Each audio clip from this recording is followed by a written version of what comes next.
আজকে আবারও একটা বিয়ে বাড়ি।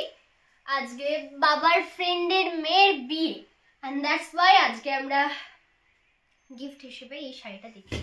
কি সুন্দর শাড়িটা, আমার ভীষণ পছন্দ হয়েছে। দেখো ভীষণ পাতলাই, দেখো কি সুন্দর শাড়িটা দেখতে, ভীষণ পছন্দ হয়েছে। কালারটা খুব সুন্দর, ফর্সা তো মানাবে বলো। হ্যাঁ তোকেও ভালো লাগবে বললে।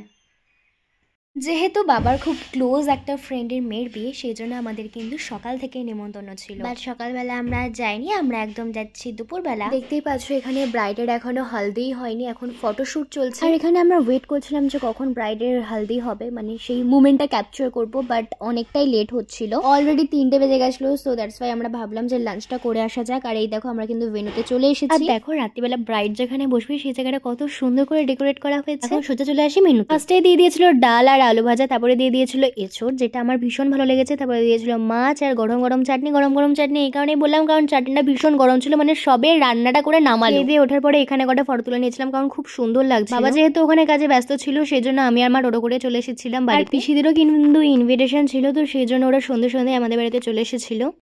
দাদা কোথায়?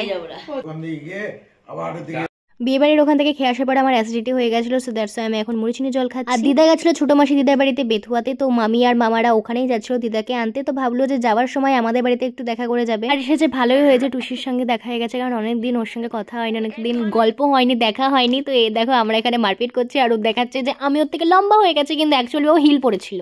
মানে সমান সমান হয়ে গেছে। কালকে যাবি তো? মামিরা চলে যাওয়ার পরে আমরা ধীরে ধীরে রেডি হতে শুরু করি। আর এই দেখো প্রায় 2 ঘন্টা বাদে আমরা রেডি হয়ে গেছি। বাইরে যা ঠান্ডা, সেজন্য কিন্তু আমি স্টকিংসটাও পরে নিয়েছিলাম। আর পিসিরা তো আগে থেকে রেডি হয়ে এসেছিল, জাস্ট একটু টাচ আপ করে নিয়েছিল। পিসিরা গাড়ি করে এসেছিল, তো সেই জন্য ভাবলাম যে হেঁটে হেঁটে না আগে পিসিদের গাড়িতে যায়। আরে বুঝো না, ফ্রিতে জিনিস যত ইউজ করা যায় ততই তো ভালো, তাই না? গাড়িতে অনেক আড্ডা, অনেক গল্প, হাসি ঠাট্টা করতে করতে আমরা কিন্তু চলে গেছিলাম ভেন্যুতে। দেখো দিনের বেলায় যে ভেন্যুটা দেখেছো আর এখন যে ভেন্যুটা দেখছো সেটা কিন্তু একদম চেনাই যাচ্ছে না, মানে পুরো আলাদা লাগছে, এত সুন্দর করে লাইটিং দিয়ে ডেকোরেট করেছে। গিয়ে আমরা স্টার্টার খাওয়া শুরু করে দিয়েছিলাম। আর স্টার্টার খেতে খেতে দেখি যে ব্রাইড এন্ট্রি করছে। খুব সুন্দর লাগছিল, মানে খুব সুন্দর করে সাজিয়েও ছিল। দেখো আর সব থেকে বেশি ভালো লাগছিল এই মালাটা, রেড আর পিঙ্ক কালারের রোজের কম্বিনেশনটা খুব সুন্দর লাগছিল। পিসিদের অনেকটা রাত্রির হয়ে যাবে বেরোতে বেরোতে, তো সেই জন্য ওরা তাড়াতাড়ি খেয়ে নিল যাতে দেরি না হয়। আর এখানে পিসি ঘেটে আমাকে রিভিউ দিচ্ছে যে কেমন হয়েছে খাবারগুলো। না পিসি বলছিল যে খুব সুন্দর হয়েছে খাবারগুলো। পিসিরা চলে যাওয়ার কিছুক্ষণ পরেই দেখি গ্রুমের এন্ট্রি। দেখো কত গ্র্যান্ড করে গ্রুমের এন্ট্রি হচ্ছে, খুব ভালো লাগছিল দেখতে। তারপর কিন্তু আমরা আবার বেশি দেরি করিনি, আমরাও কিন্তু খেতে বসে পড়েছিলাম। আর আই থিঙ্ক পজ করে তোমরা দেখেই নিয়েছো যে মেনুটা কি আছে। ফার্স্ট থেকে শুরু করে দিয়ে দিয়েছিল কাঁসার থালায় কলা পাতা, তারপরে দিয়ে দিয়েছিল বাটার ফ্রাই, আর তার সঙ্গে স্যালাড আর গ্রিন সসটা তো মাস্ট। তারপর দিয়েছিল রুমালি রুটি আর চিকেন ভর্তা, যেটা চিকেন ভর্তা খাবার তাদের জন্য ডাল মাখানি। তারপরে ছিল স্টিম কাতলা, একটা খাবার খুবই ভালো ছিল।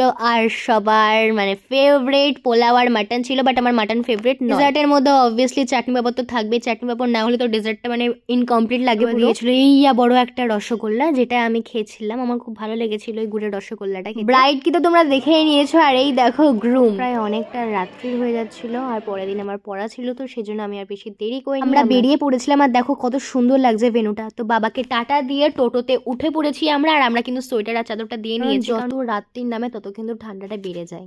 তো আমি এখানে দাঁত ব্রাশ করছিলাম আর বলছিলাম যে আমি এখন কথা বলতে পারবো না কারণ আমি দাঁত ব্রাশ করছি, কিন্তু আমি খুব ভালোভাবে খেয়েছি।